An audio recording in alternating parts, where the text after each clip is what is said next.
reversed.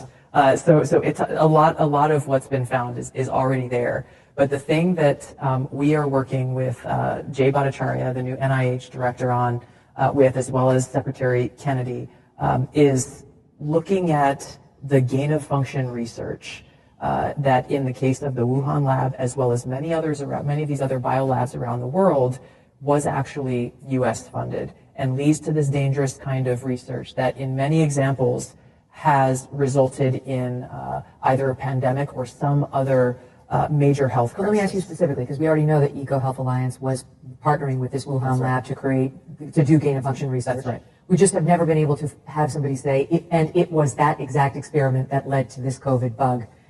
But have we gotten there? What's the new thing that you're digging in on? We are working on that with Jay Bhattacharya, and look forward to being able to share that hopefully very soon. Okay. That specific link, correct, between the gain of function research and what we saw with COVID-19. I mean, that would be extraordinary, because just so the audience knows, if that's true, if it was Peter Daszak's research with the Wuhan so-called Bat Lady that caused this pandemic, then we did fund it. Then Anthony Fauci helped fund the pandemic. The thing that he denied over and over and over to Senator Rand Paul's questioning.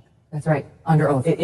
Under oath, exactly. So is it any wonder that he sought a preemptive pardon for anything during a certain period of time by President Biden before he left office? And then strong-armed and smeared people like Dr. Jay Bhattacharya, anybody who came out and said, I don't know if that's natural. This actually smacks of lab. And the reason why this is so important is not just what happened in the past. It's because this gain of function research is happening in biolabs around the world. I got attacked, and I think you saw this, we've probably talked about it on your show before, when I warned against US-funded biolabs in Ukraine when the Russia-Ukraine war kicked off, for this very reason. Who knows what kinds of pathogens are in these labs, and if released could create another COVID-like pandemic. And for that, I was called a Russian asset. You're, trumpeting Putin's talking points, all of this nonsense, simply for speaking the truth and stating facts that, by the way, are still on U.S. Embassy Ukraine's website today about how the U.S. has funded these biolabs in Ukraine.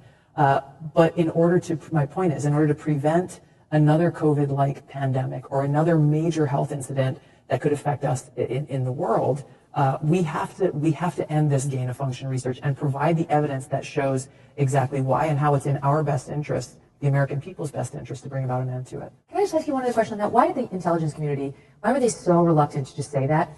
Under Joe Biden, it was split. The FBI eventually said, well, we kind of think it was a lab. The Department of Energy said lab. But then the other agencies were like, no, we think more natural origin, long past the point when it did not look like natural origin. They tested 80 or 90,000 animals. They never found this version of the virus. So what was going on with the intel community? It's a good question, and I don't have a specific answer to it, but I want to point to the contrast of how, in some cases, they are very unwilling to come to express a view or a certain opinion on something, and in other cases, even if they don't have decisive or conclusive evidence per se, they're very quickly to come to an assumption. This gets to the real heart of the challenge here, and the problems that we've seen is the politicization of intelligence to meet a certain objective or to influence a certain policy.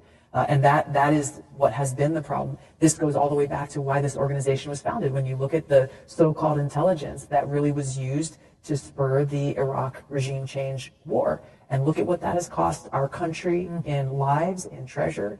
Look at what it's cost the world. Look at what Iraq is today, now essentially a proxy of Iran. When Iraq, that would not have happened had that regime change war not occurred. That's right. So again, this is really what is at the heart of what needs to be addressed within the intelligence community, and why leadership matters so much. Just as a reminder to our audience, you were a young 21-year-old